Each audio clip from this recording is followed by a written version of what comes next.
Mi nombre es Wilson Galvis. Como es pues de costumbre, hoy martes vamos a hacer la charla eh, de columna del servicio. Entonces, para empezar, vamos a empezar con un caso clínico para discutir aquí con los compañeros. Entonces, este primer caso clínico es un paciente de 66 años, masculino, sin antecedentes de importancia. Viene refiriendo hace un tiempo un dolor hacia el hombro derecho y como hacia la región cervical posterior y el trapecio. Estaba en manejo por fisiatría precisamente por ese dolor de hombro, estaba en manejo conservador, y al examen físico lo que hallábamos era un paciente pues con un Glasgow de 15, isocórico, sin alguna alteración de pares, sin alguna alteración de la sensibilidad o de la movilidad. Digamos, pues en la revisión del tema que estamos haciendo, me gustaría preguntarle a los R1 cómo enfocarían un paciente, pues, digamos, con estos hallazgos.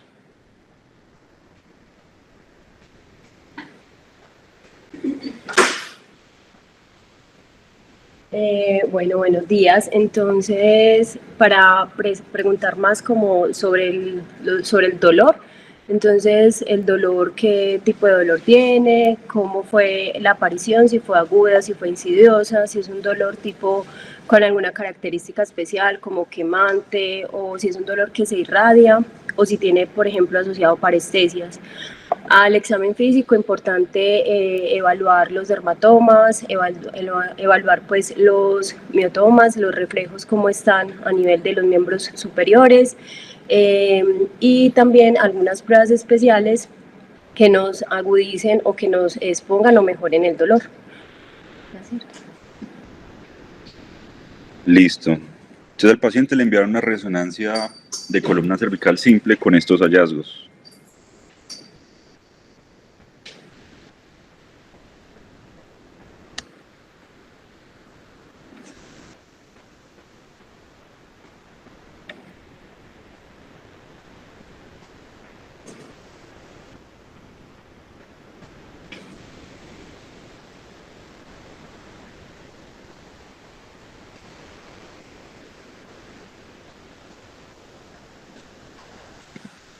Entonces, la pregunta para los R2 es que nos cuenten qué hallazgos encuentran, qué les parece llamativo.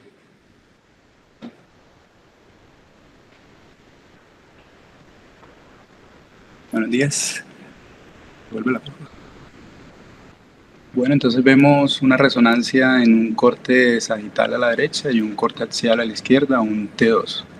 En el sagital que está corriendo podemos ver cuando pues, en todo el centro de la imagen, toda la parte del canal, unas protrusiones discales, una osteocondrosis multinivel que nos genera compresión del cordón.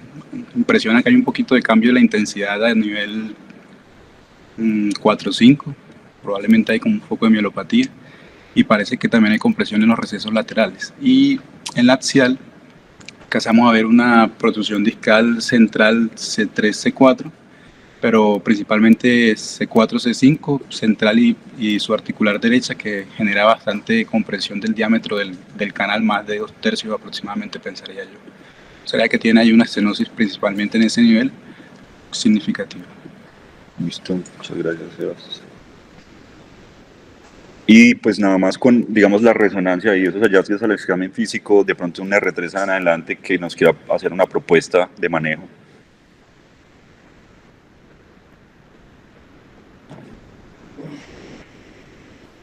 Buenos días, Wilson. ¿Cuántos años que tienes? 66. ¿Y funcional? Completamente. Bueno, no, con los hallazgos de la imagen, la edad del paciente y la funcionalidad, yo creo que por los hallazgos de la imagen, la edad del paciente y la funcionalidad, yo creo que le haría una vía cervical posterior. Tiene una, bueno, no tenemos TAC o algo así. Bueno, si hay el longitudinal posterior muy engrosado, puede estar clasificado pues también. Elegiría una vía posterior antes que una anterior, pues por la facilidad de solucionar esto sin tener que hacer corpectomía o algo demasiado grande, y le haría una artrodesis pues más a laterales y laminectomía de 4 niveles al menos. Creo que varía por esta 6. Sí. Listo. Bueno, entonces la idea es completar la charla que habíamos empezado hace 8 días con los abordajes a la columna cervical en el contexto de la estenosis pues, cervical, la enfermedad degenerativa cervical. Entonces, para recordar unas generalidades, digamos a las personas que de pronto nos están viendo o están viendo esta charla por primera vez hoy, entonces recordar que la espondilosis cervical como tal se compone de fenómenos como la herniación de los discos, hipertrofia del ligamento amarillo y osificación del ligamento longitudinal posterior. Digamos que bajo todos esos términos los agrupamos bajo lo que es la mielopatía cervical de origen espondilótico. Como habíamos mencionado la vez pasada, estos involucran factores dinámicos como estáticos, que, pues, en lo que evidenciamos en la imagen, y esto va a llevar a una compresión, una isquemia y una inflamación de la médula con un consecuente déficit neurológico. La resonancia va a ser la imagen de elección prácticamente, el gol estándar que nos va a permitir pues como hacer discriminar todos estos hallazgos y hacer, digamos, tomar la decisión del manejo con el paciente, y recordar que esta es una condición progresiva y reversible. Como habíamos discutido la vez pasada, muy probablemente estos pacientes, pese a que no estén sintomáticos, pues son pacientes que con el tiempo se van a volver sintomáticos y en la mayoría de los casos se van a beneficiar de alguna intervención. Ya habíamos definido que el rol del manejo no quirúrgico es limitado, digamos que eso se puede prácticamente decir que está reevaluado, por lo que habíamos comentado la vez pasada. Entonces, al igual de lo que habíamos visto la vez pasada, donde nos habíamos enfocado más en los cambios a nivel anterior, esta vez vamos a hablar un poquito más de los cambios a nivel posterior y, por lo tanto, pues del abordaje que utilizamos para darle manejos a estos. Recordar nuevamente lo de los cambios dinámicos y los cambios estáticos, importante, y que todos estos fenómenos van a terminar siendo finalmente cambios mal adaptativos, digamos, de inestabilidad y de envejecimiento normal de la columna cervical. Entonces, para recordar un poquito y no entrar, pues digamos, como repetir lo que habíamos mencionado en la charla pasada, yo creo que parte importante de la anatomía para revisar en el abordaje cervical pues posterior es recordar los músculos. Entonces, los músculos tienen un papel fundamental en la estabilidad de la columna cervical, tanto los grupos musculares superficiales como los músculos profundos, y en especial estos músculos que están, digamos, unidos y dan estabilidad a la columna inmediatamente, pues, de la unión cráneo-cervical, especialmente C2, porque esto va a tener un papel muy importante en los resultados posoperatorios de los pacientes que nosotros vayamos a intervenir por vía posterior. El músculo al que se le da un papel como más protagónico en la estabilidad y en la lordosis de la columna cervical es este músculo, el semiespinales cervicis. Sin embargo, como vamos a ver ahorita más adelante, realmente cuando nosotros vamos a la columna cervical por vía posterior, buscamos como mantener en lo posible la integridad de este grupo muscular aquí, de los músculos suboccipitales. Entonces, cuando hablamos de los abordajes posteriores a la columna cervical, prácticamente estamos hablando de 3 intervenciones, así como a grandes rasgos: la laminoplastia, la laminectomía más artrodesis y la laminectomía pues sola. Digamos que la laminectomía hoy en día, la laminectomía sola no es como ya, pues en lo que yo encontré, considerada como una opción de tratamiento por sí sola, debido a que pues tiene mucho más tasas de complicaciones, es un procedimiento, digamos, que ha caído en desuso, y que prácticamente hoy en día pues hay otras opciones que pueden generar menos morbilidad a futuro cuando estamos pensando en una descompresión de una columna cervical por vía posterior. Entonces vamos a hacer como una revisión concisa de lo que es la laminoplastia y la laminectomía con artrodesis. La laminoplastia, recordar que pues fue descrita en Japón hacia los 70 y inicialmente su descripción fue hecha para el manejo de la osificación del ligamento longitudinal posterior, que es una condición mucho más frecuente en la población asiática. Nació como una opción a la artrodesis cervical anterior con fusión y a la laminectomía con fusión, debido a las complicaciones propias que traen estos dos procedimientos. Y su mayor utilidad es la preservación de las estructuras óseas y musculares posteriores si se aplica una adecuada técnica quirúrgica. Digamos que en este punto la utilidad de la laminoplastia es mantener el canal cervical abierto, darle un poco más de espacio para que se expanda el cordón dentro de digamos, como dentro de la propia médula, dentro de la propia columna cervical, y sin sacrificar toda la estabilidad dada por los elementos posteriores. Entonces, ¿cuáles son las indicaciones? Pues por lo que estamos hablando el día de hoy, entonces principalmente en la enfermedad degenerativa, y podríamos decir prácticamente que es como su única utilidad. especialmente los pacientes que tienen mielopatía cervical compresiva, que tenga un compromiso de más de 3 niveles, osificación del ligamento longitudinal posterior, pues naturalmente que fue ideal inicialmente para lo que se diseñó. La mielopatía como resultado de la compresión posterior también podría beneficiarse estos pacientes. Y en los pacientes en los que nosotros buscamos una preservación o conservar en lo posible el movimiento. ¿Qué contraindicaciones tiene? En los pacientes con cifosis cervical, ya como vamos a ver, pues por las características propias del abordaje, los pacientes cifóticos no se benefician de esta intervención. Entonces están descritos algunos, digamos, parámetros como por ejemplo el ángulo de Cobb mayor de 13 grados, como una contraindicación casi que absoluta por el riesgo de cifosis acelerada y el hecho de que no va a resolver la compresión y puede empeorar en un paciente pues, que ya está previamente cifótico. En los pacientes que tienen una compresión severa por vía anterior, con una copación del canal por esta compresión mayor al 60%, como vamos a ver, también sería una contraindicación para esto. La inestabilidad, vista en los estudios de radiografía dinámica, cuando es estática, que tiene, digamos, una inestabilidad, un desplazamiento entre los cuerpos, esto dado como por una espondilolistesis mayor a 3.5, o en los estudios dinámicos de más de 2.5, y también está descrito pues relativa contraindicación a la artritis reumatoide por un mayor riesgo de inestabilidad que pueden tener estos pacientes. Entonces, en la laminoplastia, pues así como habíamos hablado la vez pasada, pues el primer paso es una adecuada ubicación del paciente, entonces lo podemos ubicar en un cabezal de 3 pines o en alguna otra estructura que nos ayude a mantener la cabeza y ojalá algo de lordosis en la región cervical. Hacer la marcación por la línea media, en este caso, pues como lo idealmente es abordar la columna cervical desde C2 hasta C6, entonces hacer la respectiva marcación de los reparos anatómicos que nos van a servir para hacer la exposición de los elementos posteriores de estas vértebras. Entonces, como habíamos mencionado, pues en este caso sería hacer una apertura por la línea media desde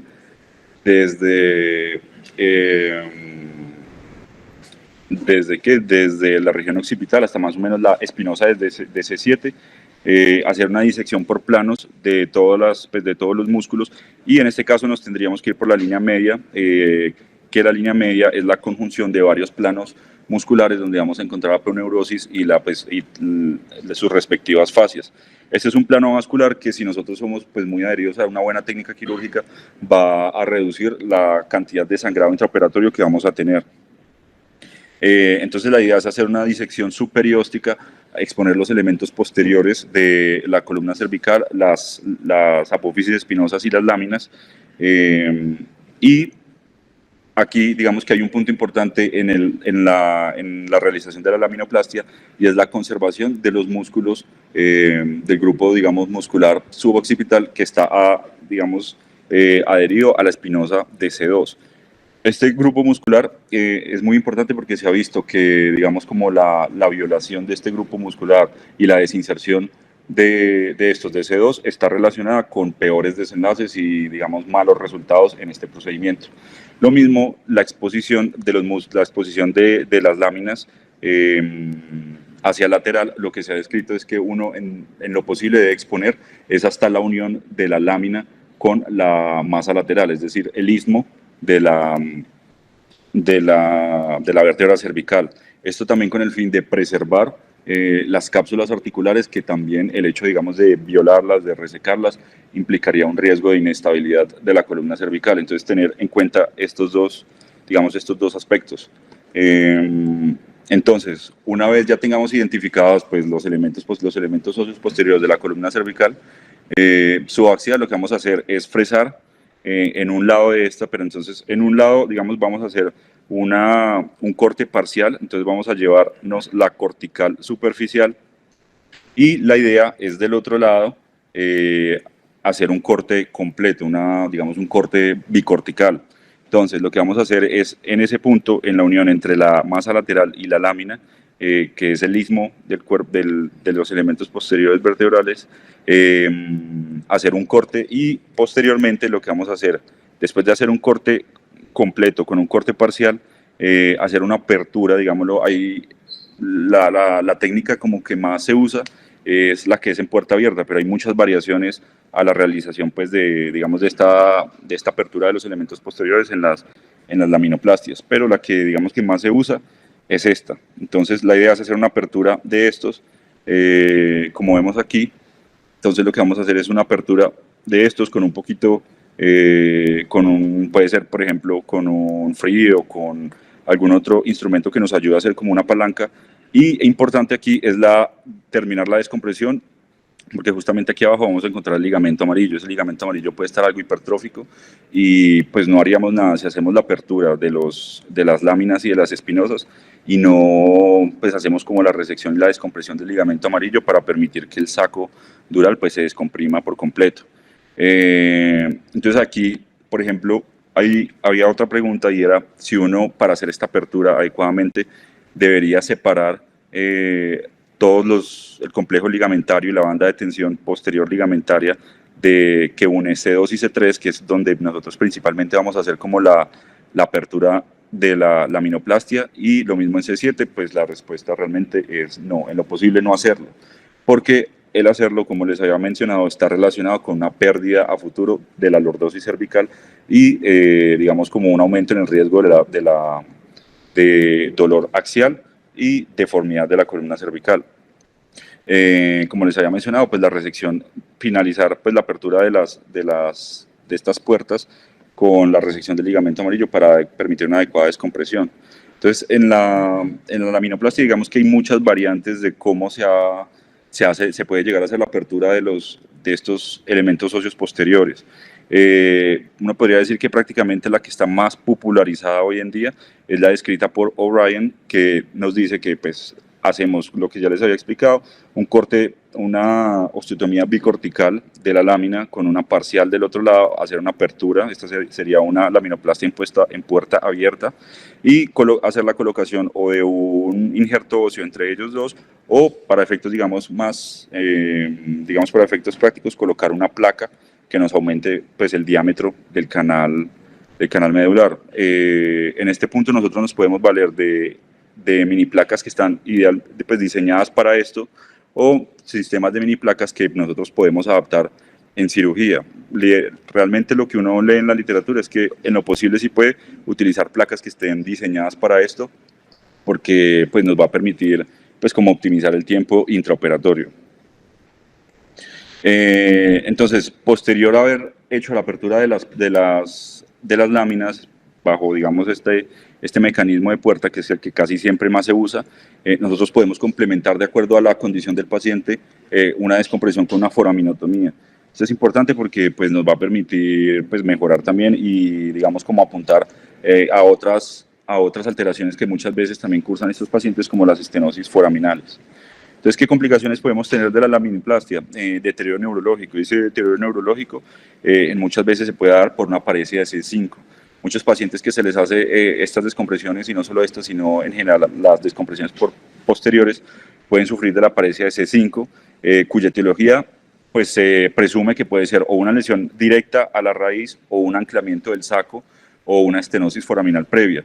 Se supone que, digamos, en este punto, en C5, es donde el ángulo de salida del nervio es un poco más obtuso con respecto a los demás, y una descompresión posterior con un desplazamiento del saco hacia posterior pone en riesgo a esta raíz de sufrir como una elongación y posteriormente presentar pues deterioro neurológico, compromiso neurológico, específicamente esta raíz.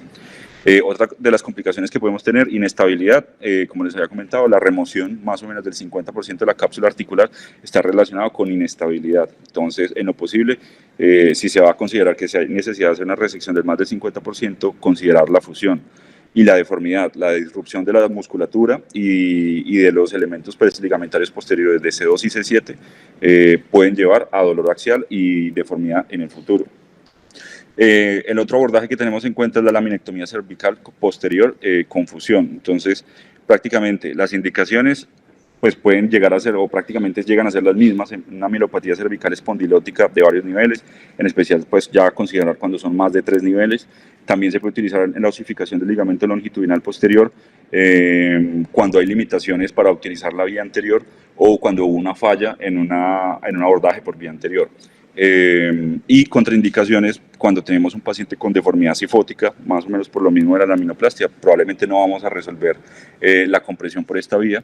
En pacientes jóvenes, porque pues independientemente de un buen pues, planeamiento quirúrgico, digamos siempre hay un riesgo de deformidad cifótica si no se hace fusión en el caso de una laminectomía aislada, y cuando la patología pues claramente tiene un mayor grado de compresión anterior. Entonces, digamos, lo que vamos a llegar es al mismo punto, vamos a exponer con una disección superióstica todos los elementos óseos posteriores de la columna cervical, y en este punto lo que vamos a hacer es pues, encontrar y disecar adecuadamente para visualizar las masas laterales de la columna cervical. Entonces, recordar la relación que tienen las masas laterales, acá importante, con la arteria vertebral y cada una de las raíces que sale de la columna cervical.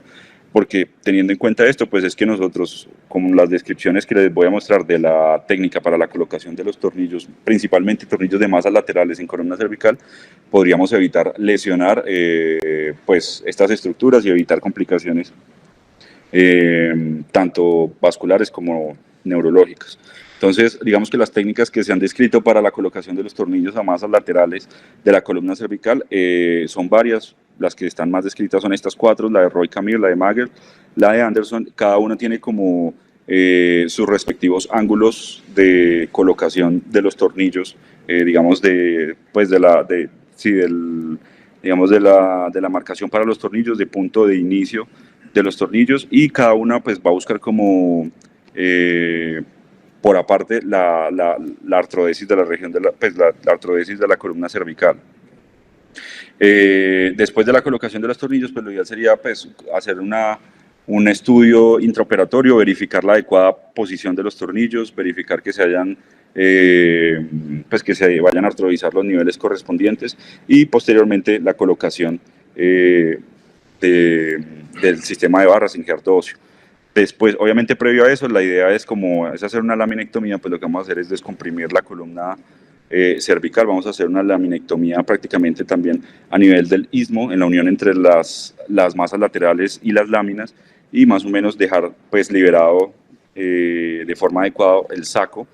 Posteriormente a esto sí colocar digamos los tornillos y el sistema de barras.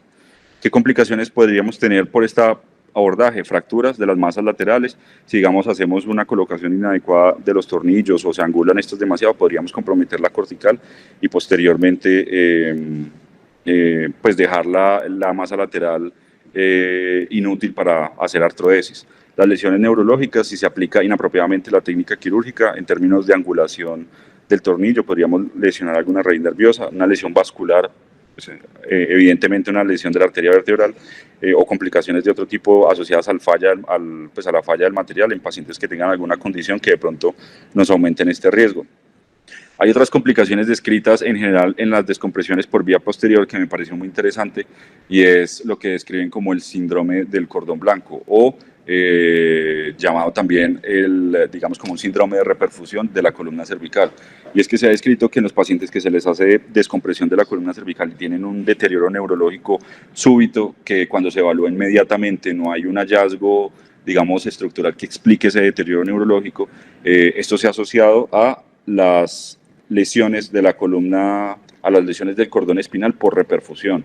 Digamos que es una complicación que es poco reconocida, probablemente subdiagnosticada, pero de la cual no estamos exentos de que nos pase. Y es importante pues saber que, a pesar de que digamos es una entidad que está como aún en estudios preliminares y descripciones como del manejo que se les podría dar de forma empírica, lo que está descrito es el uso de esteroides, de aumento de la presión arterial media como para mejorar la perfusión de la columna cervical, y considerar si, pues ya a criterio del cirujano, si el paciente requiere una descompresión adicional.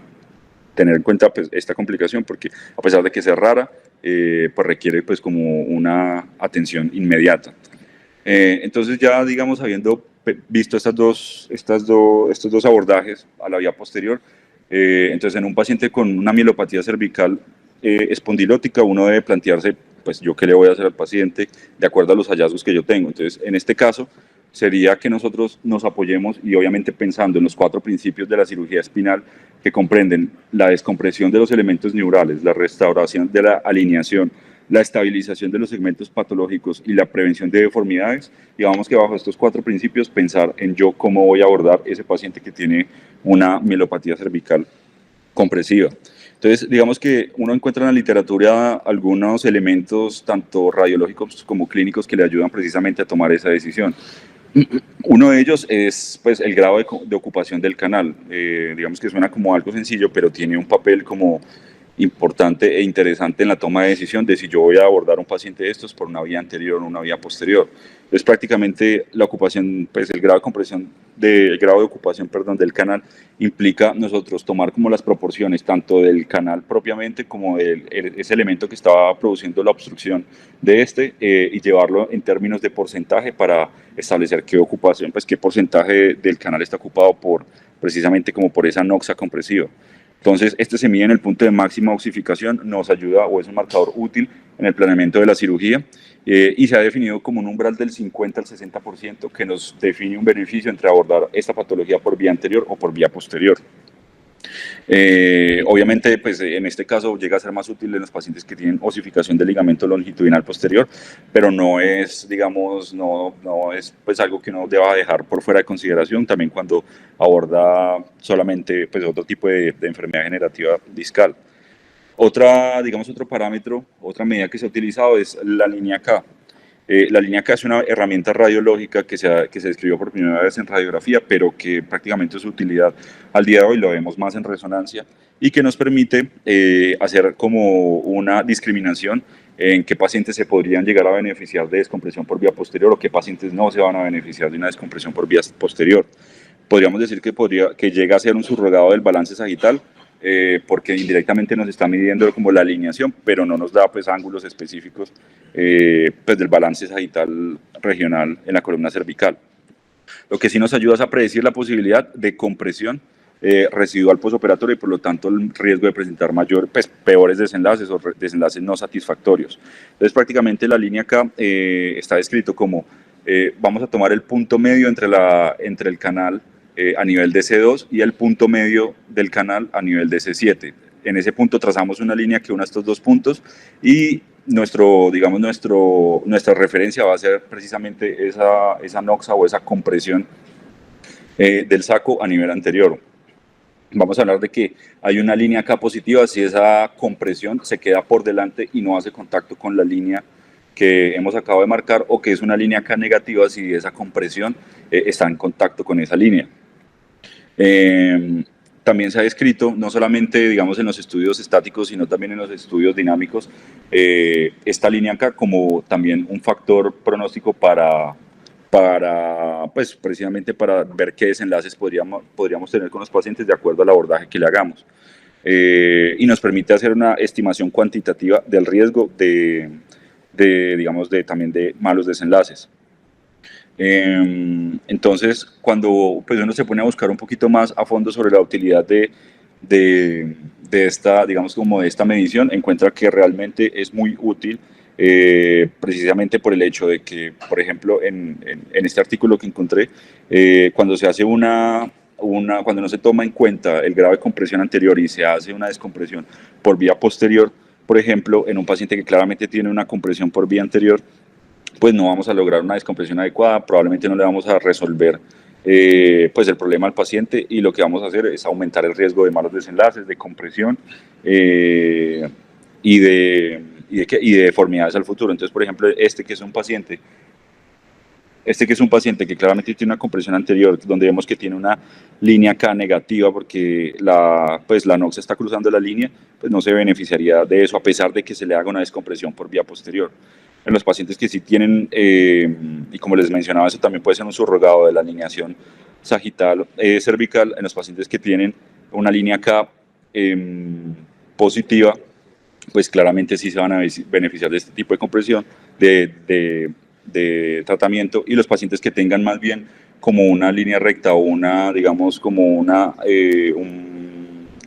curva más bien neutra de la columna cervical, también podrían llegarse a beneficiar, dependiendo del grado o del acercamiento de esta línea a la noxa que está comprimiendo de forma anterior el cordón espinal. Y justamente por eso pues también se describió la línea K modificada. La línea K modificada es una línea que mide, a diferencia de la anterior que les había mencionado, que mide la mitad del canal, esta lo que mide es la mitad del cordón espinal. En lo mismo a nivel de C2 y C7 se traza una línea justo por la mitad de estos dos y digamos que de forma similar se estima como el contacto de la línea con la compresión que hay anterior. Sin embargo, esta digamos que le han pues adicionado como muchos más detalles y se ha visto que sirve como para determinar también en columnas o en estudios dinámicos y también una descompresión pues se beneficiaría de hacerse por vía anterior o por vía posterior. Se ha descrito que si, por ejemplo, el elemento compresivo está a menos de 4 milímetros o más de 4 milímetros de contacto con esa línea, también serviría como digamos como un marcador de buen desenlace o mal desenlace en el posoperatorio. Entonces, cuando uno se pone a buscar pues como estudios o artículos o sí, pues, estudios o evidencia sobre la utilidad de estas mediciones, lo que encuentra es que, por ejemplo, la línea K puede llegar a ser digamos, una herramienta útil en la toma de decisiones pues, del abordaje quirúrgico de estos pacientes. Por ejemplo, en este estudio, que fue un estudio prospectivo, ellos lo que hicieron fue evaluar precisamente la compresión, pues, la descompresión anterior y posterior utilizando la línea K modificada. Utilizaron 87 pacientes, pues fue en un solo centro y pues lo que ellos hicieron fue un seguimiento de 2 años. Evaluaron las descompresiones por vía anterior y posterior y lo que ellos encontraron fue que los pacientes que se llevaban a cirugía tanto por vía anterior como por vía posterior, digamos que en términos de buenos resultados no había como mayor diferencia. Sin embargo, cuando ellos evaluaban en los pacientes que se les hizo descompresión por vía posterior, que digamos ellos los dividieron en 2 grupos, y en aquellos que tenían esta línea K modificada con este intervalo menor a 4 milímetros o mayor a 4 milímetros, sí se había asociado a un peor desenlace. Entonces los pacientes que tenían menos de 4 milímetros tenían peores resultados en el YOA, y también cuando ellos hacían como la discriminación por el tipo de procedimiento que se había hecho por vía posterior. Entonces, interesante saber que de pronto esto es otro parámetro que podemos tener en cuenta al momento de decidir este tipo de abordajes. Y lo otro que es necesario hablar en la columna cervical al momento de hacer los abordajes es las implicaciones que tiene el balance sagital regional, en este caso cervical, en la columna, pues en los resultados y en los desenlaces a futuro después de estas cirugías. Y es que cada vez hay más evidencia de que el desbalance o una mala alineación de la columna cervical lo que va a llevar finalmente es a un dolor crónico, a un dolor axial crónico que va a ser difícil de manejar. Asimismo, como en la columna toracolumbar, que es donde se han asociado pues, desbalances de la columna toracolumbar y lumbosacra con peores resultados, aquí también se han descrito peores desenlaces con un SBA cervical que también pues, vaya más digamos que no esté acorde con el balance pues, global sagital del paciente. Y es que recordar que al igual que en la columna toracolumbar y en la columna pues, en general del balance espinopélvico, aquí en este punto también aplica pues, el cono de economía de Dovuzet, que nos habla de que pues, un adecuado balance en la columna cervical también implica un menor gasto energético y por lo tanto digamos unas menores cambios en la postura del paciente para hacer una compensación de ese desbalance y por lo tanto mejores resultados pues, en el posoperatorio. Siempre importante es que cuando nosotros vayamos a hacer un abordaje de estos pacientes, en lo posible, tener una radiografía de columna cervical en supino. Con eso nos hacemos como una idea del balance regional de este paciente y pues ya que los estudios de resonancia pueden subestimar realmente si los pacientes tienen alguna especie de deformidad o mala alineación de la columna cervical. Entonces ahí cuando uno entra como a evaluar la consideración que uno debería tener en estos pacientes en términos pues, de la alineación de la columna cervical, encuentra algunos artículos que le dicen que efectivamente sí. Entonces uno debe tener, uno debería hacer una evaluación juiciosa de estos pacientes antes de decidir pues, el tipo de abordaje que va a hacer, porque precisamente los resultados que uno espera ofrecerle a los pacientes cuando los va a operar de una mielopatía cervical compresiva pueden verse afectados a futuro, pues si no se hace como un estudio juicioso de esta parte. Entonces por ejemplo fue un estudio de 113 pacientes que se hizo un manejo solamente por vía posterior, y lo que ellos hicieron fue un seguimiento y un análisis imagenológico de varios, digamos, los parámetros de la alineación de la columna cervical, la lordosis entre C1 y C2, la lordosis C2 C7, el SBA cervical y el centro de gravedad de la cabeza. Ellos evaluaron resultados en cuanto a resultados con varias escalas funcionales y determinaron que un SBA cervical mayor de 4 centímetros en el posoperatorio, por más que le hayamos resuelto digamos, la patología compresiva del paciente, está asociado con peores desenlaces, digamos acá como en esta gráfica que nos muestra en relación con el NDI, peores desenlaces en términos funcionales de estos pacientes, independientemente de que se les haya resuelto la patología compresiva. Y lo otro es, por ejemplo, evaluar si nosotros deberíamos tener en cuenta algunos parámetros también de la alineación de la columna cervical para la realización de una laminoplastia, ya que como sabemos, pues la laminoplastia es una intervención pues, que no va a agregar algún tipo de estabilidad a la columna y por el contrario puede llegar a inestabilizarla si no se aplica una adecuada técnica quirúrgica. Entonces, en este artículo, por ejemplo, fue un estudio retrospectivo, 106 pacientes, y ellos lo que hicieron fue llevar a pacientes a laminoplastia que tenían una buena lordosis prequirúrgica, que esto es algo importante. Ellos tenían una buena lordosis prequirúrgica y ellos evaluaron los pacientes que, independientemente que eran buenos candidatos a laminoplastia, habían hecho una deformidad sifótica de la columna cervical. Y ellos evaluaron, digamos, en términos del T1 slope, del ángulo de un ángulo de Cobb, de la masa muscular cervical, del SBA cervical y del grado de degeneración de los músculos cervicales extensores para ver si esto tenía algo que ver con el hecho de que un paciente, a pesar de que haya sido adecuadamente seleccionado para la laminoplastia, igual haya presentado deformidad sifótica. Y lo que ellos encontraron es que, digamos, los factores que más se asocian a que los pacientes hagan deformidad sifótica, independientemente de que sean buenos candidatos, es la densidad muscular a nivel de la unión de C7 con T1, es decir, pacientes que tengan baja masa muscular o que estén sarcopénicos, y pacientes con un T1 slope que sea mayor a 25 están asociados a alto riesgo de deformidad sifótica a pesar de que sean buenos candidatos para la laminoplastia.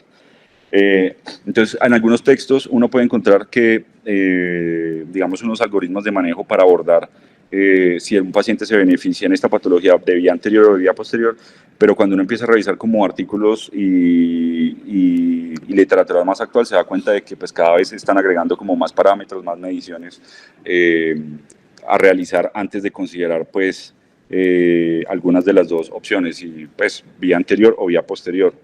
Entonces, cuando uno busca, por ejemplo, ya estudios más recientes y evidencia un poco más fuerte en términos pues, de metaanálisis, de estudios más grandes que involucren más pacientes, pues efectivamente los encuentra, pero lo que va a encontrar al final es que no hay un beneficio claro, o sea, los pacientes no se van a beneficiar más de abordaje solamente por vía anterior o solamente por vía posterior, digamos de una forma generalizada. Realmente lo que uno tiene que hacer es un estudio juicioso de la patología y de la comprensión que tiene el paciente, porque independientemente de si yo le ofrezco vía anterior y vía posterior, si el paciente es un buen candidato para esto, yo le voy a poder resolver pues su compresión o su molestia.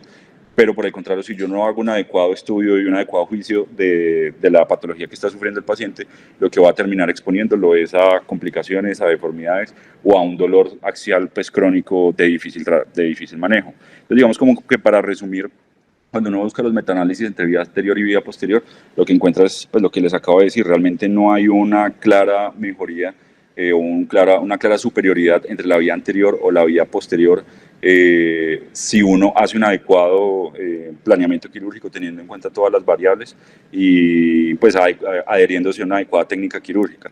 Lo mismo digamos que en algunos desenlaces en cuanto al balance y la alineación de la columna cervical, lo que sí sabemos, y eso pues ya también lo habíamos revisado la vez pasada, es que claramente las vías anteriores sí van a favorecer es el mantener o conservar una adecuada lordosis cervical, pero sin que esto implique que si un paciente necesita una vía posterior, pues no le podamos ofrecer digamos, lo mismo. Y en cuanto a desenlaces de seguridad y complicaciones, digamos que prácticamente aquí también puede haber alguna heterogeneidad, pues van a haber algunos, digamos, algunas vías anteriores, como por ejemplo las corpectomías, que pueden tener obviamente mayor tasa de complicaciones, pero en general esto va a ser como muy propio de cada una de las intervenciones y no es algo que uno pueda generalizar sobre si vía anterior o vía posterior.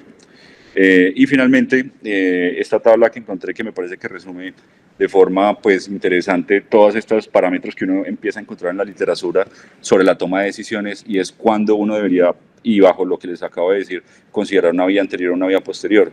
Entonces, digamos que en enfermedad, pues, en mielopatía cervical compresiva y en osificación del ligamento longitudinal, entonces considerar la línea K como, digamos, una medición importante para determinar si el paciente requiere o no una compresión por vía anterior o posterior, y el grado de compresión del canal, digamos, el grado de ocupación del canal, también para tomar esta patología, para tomar pues la decisión sobre cuál abordaje le voy a hacer al paciente. Entonces, ya para finalizar, la resolución del caso clínico, al paciente lo que se le hizo fue pues una laminoplastia. Adicionalmente se le hizo, por lo que habían comentado los compañeros, tenía una estenosis foraminal C5 derecho, entonces a este nivel se le hizo una foraminotomía, y el paciente pues le fue muy bien en el posoperatorio. Y ya, eso era lo que tenía para hoy.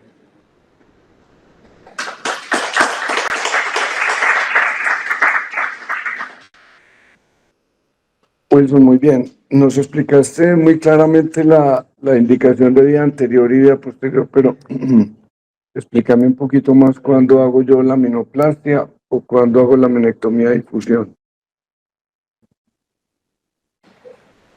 Profe, entonces en la laminoplastia uno debería pensarla en pacientes que tengan una buena lordosis cervical, ¿sí? Pacientes, otra de las consideraciones que uno debe tener, por ejemplo, hacer un procedimiento que va a generar menos morbilidad, digamos en pacientes que estén muy comprometidos, pacientes también pueden ser muy añosos, que tengan muchas comorbilidades. Y en la laminectomía más fusión uno puede considerarla pues en pacientes en los que uno ve que de pronto resolver la patología posterior lo que va a llevar es una inestabilización de la columna cervical. Prácticamente eso quería yo. Ok, yo prefiero la laminectomía más fusión en pacientes que tienen una enfermedad degenerativa muy grave y uno ve varias vértebras subluxadas. Entonces, pues lo que estás diciendo es cierto. Si uno hace una laminoplastia ahí, puede generar un poco más de inestabilidad. La otra inquietud que me queda es que dijiste que uno no debe resecar los ligamentos posteriores para hacer la laminoplastia, pero ¿cómo hace uno para abrir el canal sin abrir, sin cortar el ligamento interespinoso y el ligamento supraespinoso? No te abre. No sé cómo hacerlo, pues es técnicamente imposible.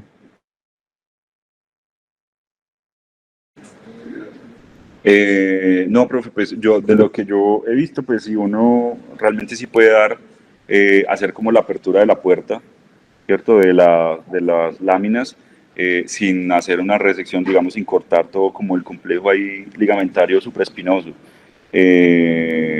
Si da, pues igual si uno hace bien la apertura, despega bien el ligamento amarillo, si da, pues para apertura, uno ve que el saco se libera y le coloca las mini placas. Y sí, sí.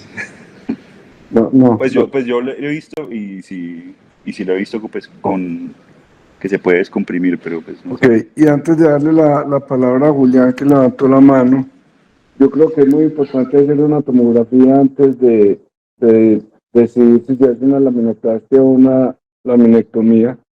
Dijiste que la laminectomía ya no servía y que estaba pues abandonada, pero hay un error bastante común que yo he visto, y es cuando le programan a uno los pacientes, uno entra a cirugía y ve que pues tiene indicación quirúrgica para descomprimir, pero uno encuentra que todas las masas, sobre todo en pacientes ya de edad avanzada, todas las masas y todas las articulaciones están fusionadas, y entonces hay qué indicación tiene una laminoplastia o una artrodesis, y uno termina artrodesando un paciente que ya está artrodesado. Ahí sí hay una clara indicación de laminectomía, entonces, sin fusión, porque el paciente ya está fusionado. Entonces, me parece muy importante siempre hacer una tomografía antes para no poner un sobrecosto al paciente y un riesgo adicional que es de una fusión que no va a necesitar. Julián, adelante. Buenos días para todos. Oh, con la laminectomía se puede realizar sin fusión, así como dijiste, profesor. Si está fusionado, se hace laminectomía. Eso, si está completamente fusionado, eso no se va a deformar. Lo que decía Wilson de la laminoplastia, yo creo que el principio de la laminoplastia es preservar la banda ligamentaria posterior. Y si es posible luxarlo, lo que hay que hacer es meter bien la Kerrison a quitar el ligamento en la parte inferior para poder luxar la lámina. Pero la idea de la laminoplastia es preservación de los elementos estabilizadores posteriores. Entonces es importante no cortar el ligamento. Yo creo que sí da, o sea, sí da para hacerlo, sí da para luxarlo. Pasa que hay que hacer un corte bien inferior en el ligamento amarillo y quitar fragmentos de la lámina en la parte más superior e inferior y da para luxarlo sin cortar el ligamento. Pues ese es el principio y la idea de la laminoplastia.